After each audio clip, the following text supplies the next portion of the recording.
What's up, guys? Welcome in to the second half of this podcast show, whatever you want to call it. I apologize. I'm not sure why the hopefully the stream is not messed up. But hold on, I'm just gathering my stuff here. First round of the NFL Draft recap show. It is over. The first round concluded tonight. Not that crazy, but then also pretty crazy. Just some very odd moves. We'll get into all of them. I appreciate you guys joining. Hopefully you guys watched the pre-show. I think we got like one pick, right? It was a very chalky start to the draft. We'll get into some of the numbers and the full takeaways as well. So first and foremost, like and subscribe to the channel if you guys don't mind. Appreciate it. Trying to get this thing off the ground. Hope everyone had a fantastic evening. And all right, let's get into it. So first round is over. Right off the bat, just looking at the numbers conference by conference. The SEC finished with the most picks, I believe, for the 17th straight year in the first round, or at least like 12 out of the last 13 or something like that. And what's up, Evan Grimes? We'll get to your questions in a minute. Make sure you put some questions in the comment section as well, and we'll go from there. It'll be a very nonchalant is the best way I can phrase it. Show. I'm sorry, I'm out of Celsius. I've had so much today, and it was a lot of fun. But so back to it. The SEC finishes with the most picks in the draft. They finished, or in the first round of the draft again, they finished with 11. Kind of a late. A little bit of a fury at the end with a couple of picks there. Ricky Pearsall going to the 49ers. Okay. From Florida. And then you saw the Panthers trade up to get the last pick of the first round. They actually, I thought this was pretty cool. The Panthers flat out told Xavier Legette if he was there when they had their first pick, they would go get him. And they did, which is in an age of smoke screens and kids being told different stuff, than what is actually true. I thought it was pretty awesome that the Panthers kept their word, and they got a kid from their backyard. And if you haven't heard his accent, there's no better way to phrase it. It was pretty awesome. So that is the numbers from the first round you had. Let me pull up one of the mini graphics that I've made. Had a blast tonight. So the numbers from the first round you had the SEC with 11, the Pac-12 finishing with 8, second most. The Big Ten and the ACC both finishing with 4, and then the Big 12 finishing with 3. You also had a couple picks from G5 schools, and then also Notre Dame. So that's why the numbers don't add to 32. But the SEC finishing with the most again. All right, just kind of going through the picks. Obviously, Caleb Williams goes 1. I said it was very chalky at the start. Not a lot of craziness until pick 8. I wanted to come on here and do an instant reaction to this with Tyler immediately. As two lifelong Falcons fans, the Falcons, if you did not watch, good for you. That's emotionally healthy and stable. The Falcons took Michael Penix with the 8th overall pick. Why is that a surprise? Well, if you paid attention in the offseason, they paid the most milquetoast quarterback possible, $180 million with Kirk Cousins, which I actually like that. And then drafted Michael Penix at 8. Let's just get into why this is infuriating if you're a Falcons fan. Michael Penix would have been available later. His actual draft spot on DraftKings, FanDuel, all that kind of stuff, it was at 32.5. He was a fringe first rounder, even though everyone thought he would go in the first round. But it was much later. If you're the Falcons, you could have traded back. Probably got a defensive end. Everyone thought they were going to go defense, especially with the new hires, Raheem Moore.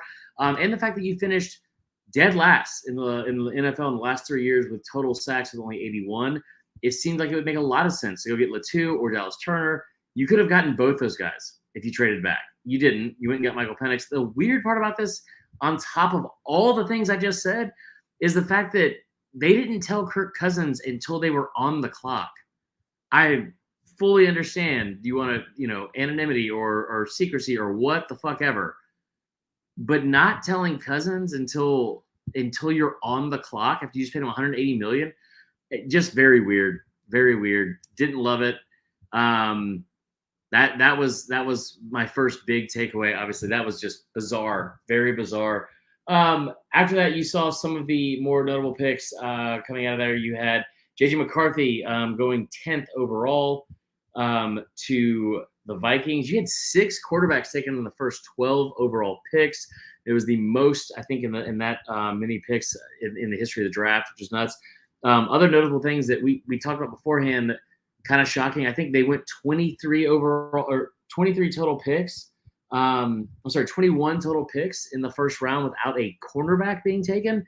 That is the most, I believe, since 1995, which is very bizarre because it's a very, very good class of cornerbacks. I mean, you had Terrion Arnold, who I think a lot of people thought would go number 1. He ends up going, I believe, second from the DBs. Quinyon Mitchell goes first to Philly. Kind of surprised by that move because Philly has been very, very adamant and consistent with getting SEC guys, specifically from Alabama and Georgia. But they still go get a good one. The kid showed out at the Senior Bowl. So it's not like it's a bad pick or anything. Just kind of odd. What else? Yeah. So then you didn't have a ton of quarterbacks taken.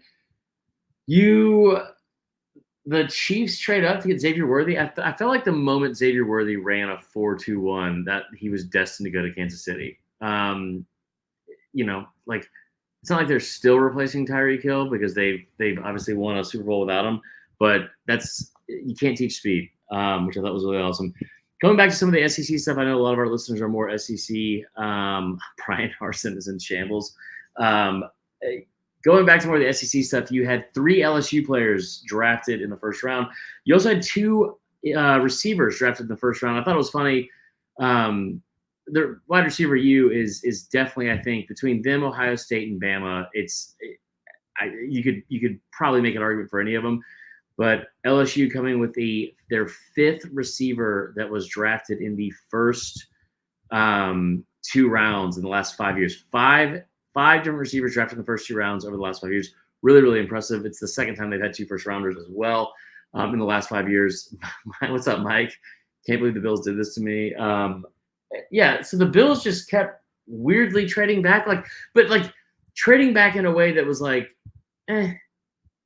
Like it wasn't like they were trading to get a ton of picks. It was just like, yeah, we'll move back like 1 or 2 spots. Like, what are we doing here? How about Darius Robinson from Mizzou going in the first round? I thought that was really great. Georgia, Brock Bowers goes 13.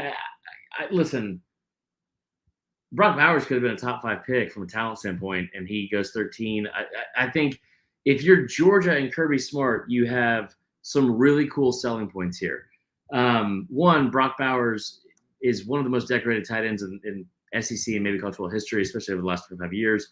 Been really, really good. There's a part of me that was hoping the Falcons would go up and get him, even though they have Pitts. But he goes to the Raiders. Hopefully that works out well. I don't even know who the quarterback is for the Raiders right now. I think it's Garoppolo still. But he seems like the one guy that everyone agrees on is like a can't miss prospect. The other thing is Amarius Mims. Amarius Mims goes 18 overall to the Bengals, which is a lot of people had J.C. Latham slotted there. Amarius Mims, who's a physical freak, just like probably the biggest freak from an offensive lineman standpoint in this entire draft. The dude has 8 career starts. Like if you're Kirby Smart and you can go up to a recruit and say, hey, listen, this kid had 8 career starts and he was a first-round draft pick at arguably the second most important position on the entire fucking field. What a incredible thing to have in your back pocket when you go to a recruit's home. That is phenomenal. So just another example of Kirby being able to just a tremendous job of them being able to develop talent. I believe that is their 17th first round pick under Kirby since he's been there in just 8 short years, which is really, really impressive. Let's see what else. Bama has 3 guys go. Very surprised that Kool-Aid McKinstry didn't go. I don't know if it's a big deal or anything like that. I just like Cooper DeJean or whatever his name is. He didn't go either. I was kind of surprised by that just because I think both were, you saw them anywhere between 18 to the end of the first round. Neither of them went, which is kind of shocking. Let's see. What else? What were y'all's takeaways here? I know we talked about the Bills. Jared Verse is a cool story. I was wondering if the Rams would trade to go get him. the Dolphins getting Chop Robinson from Penn State. I'd say one storyline that's pretty impressive is the fact, I know we talked about Brian Harsin here for a second. Kalen DeBoer. You want to talk about some ammo to have on the recruiting trail. You had 3 players drafted from this last year's team in the first 20 picks of the draft. Now, not all those kids were recruited by him, but they, that's not always the most important thing when it comes to recruiting pitches and stuff like that. So 3 kids in the top 20 off last year's Washington team. Love that. You had 4 different SEC schools with at least one. Oh, I'm sorry. I'm wrong. You had 6. You had 6 different SEC schools with at least one draft pick. Florida getting in there with Ricky Pearsall, which was just, again, like, fuck it, I'll say it. If you were going to draft a white receiver in the first round, thought it would have been Ladd McConkey. But that's just me. Let's see. What else we have here? Here's a fun fact. So Saban is on his first Saban finishes first, I don't know, his new job. How about that? His first night at his new job. And on College Game Day, apparently he dropped a GD on a hot mic, which is very on brand, so we love to see that. Also, you had 3 players from Alabama drafted closing out his career at Alabama, which means he had a total of 52 first-round picks while being the head coach at the University of Alabama. He had 52 first-round picks in 17 years. To put that in perspective, that is more than 11 different SEC schools. It's as many or more as 12 different SEC schools. So 12 of the other 13 possible schools in your conference, that's more than they've had first-round picks all time in program history. Saban did that just during his time at Alabama. It was more than every team not named Florida or Alabama. That is insane, just insane. Also means that since the merger, in the NFL merger in, I don't remember what year it was, I think it's like 67 maybe, that means Alabama has had more first-round picks since 2019 than Auburn has had in program history with 20. So that is going to be a lot of fun to say on Twitter. Anyway, Evan Grimes, I know you're here in the chat. You're active. What's going on with you? What are we thinking? What's like tomorrow? I think you'll see a heavy, again, I keep using the word fury or flurry too much, but like, I think that the top half, the first 10 picks of the second round all feel like they're guys that could have easily been first round picks. Other surprises, Bo Nix going 12. Bo Nix going 12 was kind of shocking. They can make it up for tonight. They can move up and get Ladd, I guess. But yeah, Bo Nix going 12th overall. Honestly, a cool story. I always love when people do the best thing for them, especially from a mental health standpoint. And it seemed like getting out of Auburn was probably the best move for him. Probably the best move for both parties, to be honest, just because it had gotten to a toxic point.